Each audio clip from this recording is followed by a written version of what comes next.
જય હિન્દ મિત્રો, આજના વિડીયોમાં આપણે વાત કરવાની છે કે આગામી જે વનરક્ષક ભરતી 2024ના વર્ષમાં જે લેવાની હતી શિફ્ટ વાઇઝ તેના 1 થી 4 શિફ્ટના જીકેના પ્રશ્ન આપણી ચેનલ ઉપર મુકાઈ ગયેલા છે.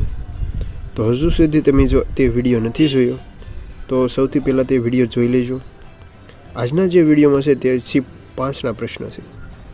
મહી નદીનું તેનું પાણી ખાલી જગ્યામાં છોડે છે, એટલે કે મહી નદીનો જે અંત છે તે ખંભાતની ખાડી એટલે કે કચ્છનો અખાત નહીં, ખંભાતના અખાત છે.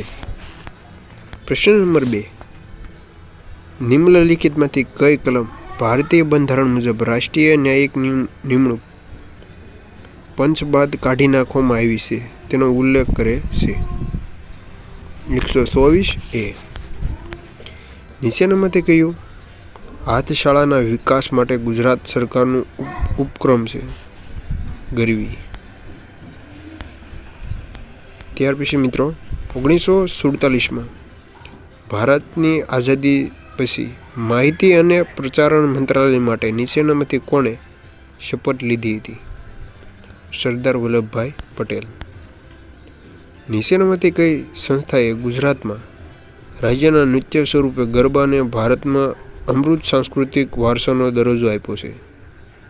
જવાબ આવશે ઓપ્શન 3, યુનેસ્કો.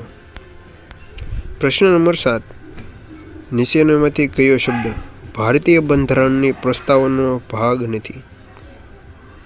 સાર્વભૌમ, સમાજવાદી, બિન સંપ્રદાય.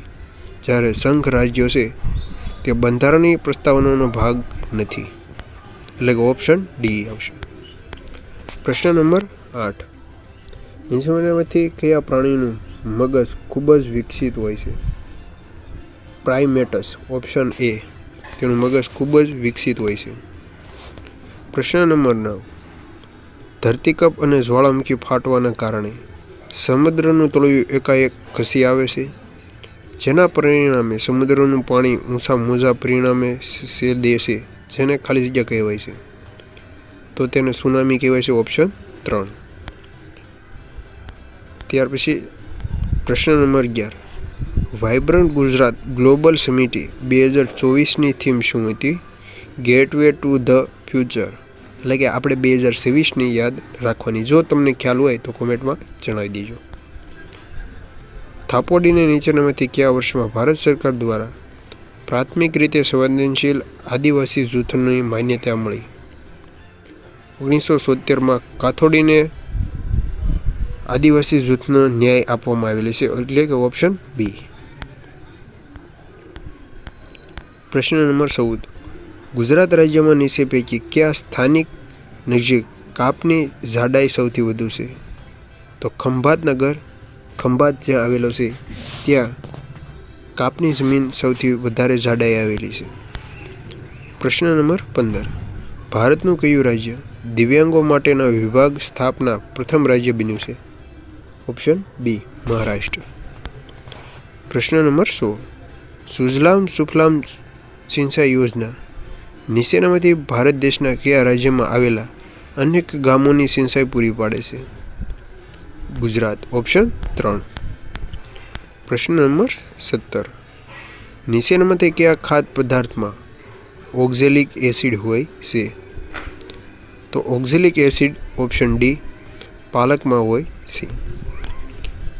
પ્રશ્ન નંબર 18, ખેડા સત્યાગ્રહ ભારતમાં નીચેનામાંથી કયા રાજ્ય સાથે સંકળાયેલ છે? તો ઓપ્શન બી, ગુજરાત. 1930થી 12 માર્ચ ગાંધીજીએ શરૂ કરેલો પ્રખ્યાત મીઠાનો સત્યાગ્રહ નીચેનામાંથી કયા સ્થળેથી શરૂ કરાયો હતો? તો ઓપ્શન ડી, સાબરમતી આશ્રમ, ગુજરાતથી 1930 12 માર્ચના રોજ ગાંધીજી દ્વારા છે તે શરૂ કરવામાં આવ્યો હતો. ઓપ્શન એટલે કે આનો ઓપ્શન 4 આવશે.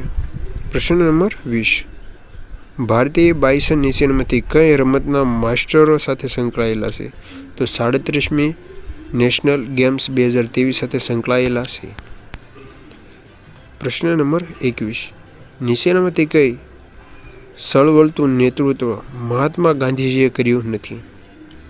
તો સ્વદેશી ચળવળ છે તે ગાંધીજીએ તેની આગેવાની નથી કરી, બાકી ખેડા સત્યાગ્રહ, અમદાવાદ મિલ હડતાલ, મીઠાનો સત્યાગ્રહ, આ 3 આંદોલન છે તે ગાંધીજીએ કરેલા છે.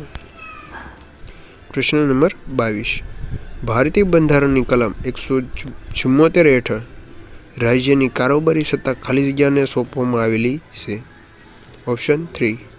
રાજ્યપાલને છે તે રાજ્યના રાજ્યપાલને સોંપવામાં આવેલી છે. પ્રશ્ન નંબર 23. સુપ્રીમ કોર્ટ દ્વારા સુકાયેલા અથવા આદેશોની સમીક્ષા સંબંધિત જોગવાઈની ચર્ચા ભારતીય બંધારણની કઈ કલમમાં કરવામાં આવેલી છે? તો કલમ 137 ઓપ્શન બી તેનો જવાબ છે. પ્રશ્ન નંબર 24. ગુજરાતમાં સાહિત્ય પરંપરા મોટાભાગે ભક્તિ ચળવળ સાથે જોડાયેલી અને 12મી અને 17મી સદી દરમિયાન મોટાભાગના ભારતમાં ફેલાયેલી હોવાથી તેની શરૂઆત ખાલી જગ્યા કવિ દ્વારા થઈ છે. તો કવિ નરસિંહ મહેતા છે તે 17થી 12મી સદી સુધી જોડાયેલા છે. પ્રશ્ન નંબર 25. ગુજરાતની વસ્તી ગણતરી આંકડા દર્શાવે છે કે તેની કુલ વસ્તી 6.3 કરોડ છે, જે કુલ ભારતીય વસ્તીના આશરે 4.99% છે તે આવેલી છે. ઓપ્શન 3. તો મિત્રો આ હતા જીકેના 25 મોસ્ટ આઈએમપી ગઈ વનરક્ષક ભરતીમાં પૂછાયેલા. જો વિડીયોમાં અથવા કાંઈ ભૂલ લાગે તો કોમેન્ટમાં જણાવજો. મળીએ કાલે નવા વિડીયો સાથે. ત્યાં સુધી રિવિઝન કરો. જય માતાજી.